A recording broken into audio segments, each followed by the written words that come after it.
विदेशी फंड पर सख्ती को लेकर मोदी सरकार एफसीआरए यानी फॉरेन कंट्रीब्यूशन एक्ट में बदलाव करने की तैयारी में।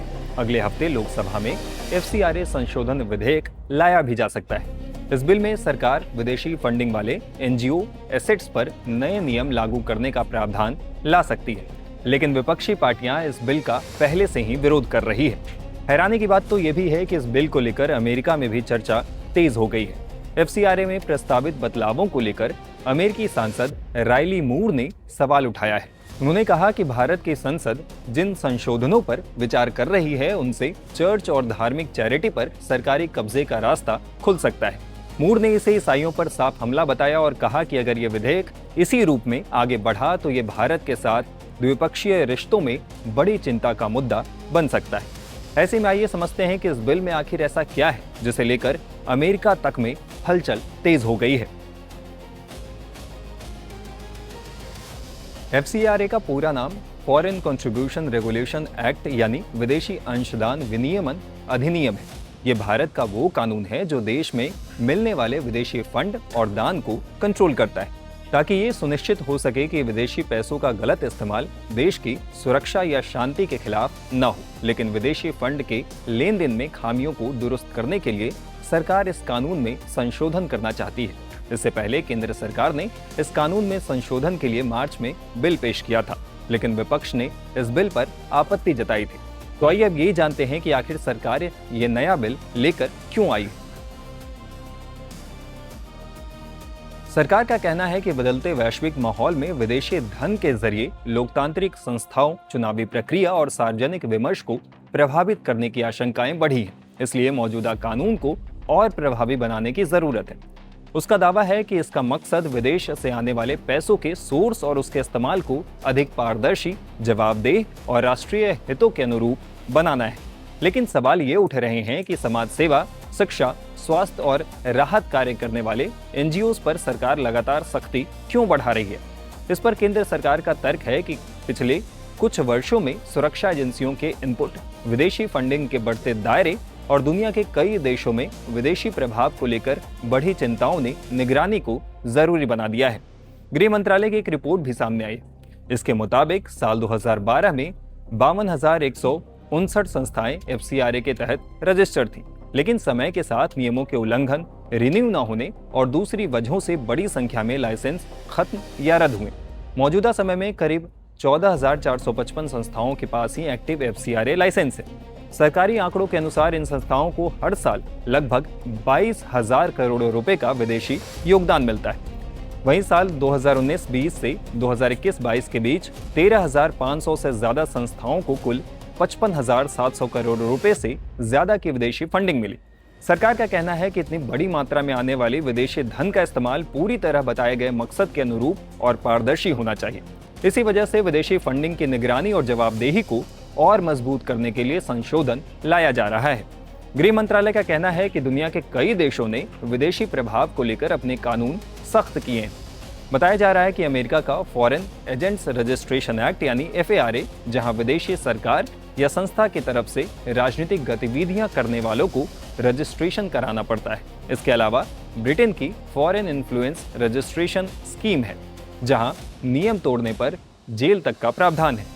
यूरोपीय संघ यानी ईयू भी विदेशी लॉबिंग को अधिक पारदर्शी बनाने की दिशा में कदम उठा रहा है। ऐसे में सरकार का कहना है कि भारत को भी वैश्विक मानकों के अनुरूप अपने कानून को अपडेट करना जरूरी है। तो फिर इस संशोधन पर सवाल क्यों उठाए जा रहे हैं, आइए अब इसे समझते हैं। संसद के बजट सत्र में पेश संशोधनों के तहत अब पब्लिक सर्वेंट यानी लोक सेवकों को विदेशी फंडिंग प्राप्त करने से पूरी तरह प्रतिबंधित कर दिया गया है। इसमें विधायक, सांसद और सरकारी कर्मचारी शामिल हैं। आलोचकों का कहना है कि इसमें लोक सेवक की परिभाषा इतनी व्यापक है कि ये स्वतंत्र शोधकर्ताओं या सलाहकारों को भी प्रभावित कर सकती है। दूसरी बात, विधेयक के तहत अब कोई भी एनजीओ जिसे विदेशी फंड मिला है वो उस फंड को किसी दूसरी संस्था या एनजीओ को ट्रांसफर नहीं कर सकती, भले ही दूसरी संस्था के पास भी एफसीआरए रजिस्ट्रेशन हो। यहाँ सवाल ये उठाया जा रहा है कि भारत में कई बड़े एनजीओ छोटे और जमीनी स्तर के संगठनों को फंड देकर काम करवाते थे। इस नियम से छोटे संगठनों का अस्तित्व खतरे में पड़ जाएगा और ग्रामीण इलाकों में चल रहे प्रोजेक्ट्स प्रभावित हो सकते हैं। इसके अलावा नए प्रावधान के तहत अगर किसी संस्था का FCRA रजिस्ट्रेशन रद्द हो जाता है, समाप्त हो जाता है या समय पर रिन्यू नहीं होता तो विदेशी फंडिंग से बनाई गई संपत्तियां इसी प्राधिकरण के पास चली जाएगी। सरकार चाहे तो ये संपत्ति किसी विभाग को दे सकती है या बेच सकती है और बिक्री का पैसा सरकारी खजाने में जमा होगा। यहाँ आलोचकों का तर्क है कि हो सकता है कि कई संगठन ने सालों पहले विदेशी चंदे से अस्पताल, स्कूल या लाइब्रेरी बनाई, लेकिन अब वो उसे पूरी तरह से घरेलू फंडिंग से चला रहा हो।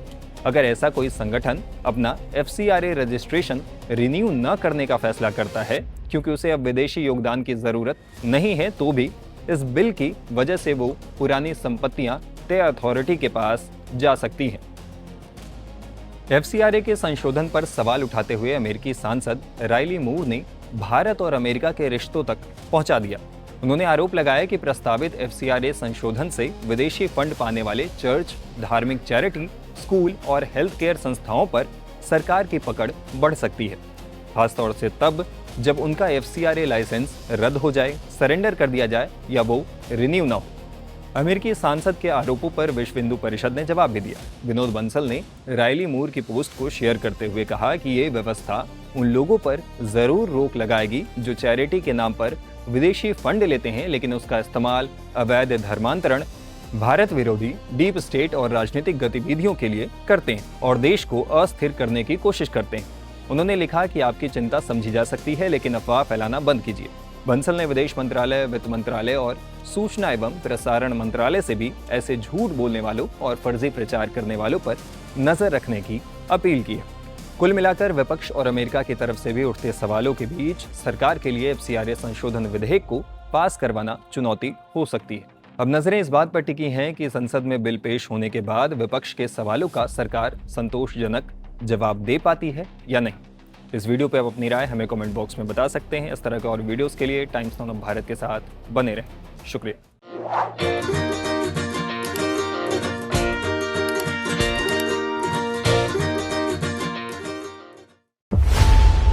खबरों की रणभूमि में यहां शोर नहीं, सोच लड़ती है। जहां शब्द नहीं, फैक्ट्स वार करते हैं और हर सवाल खोलता है सच की नई परत।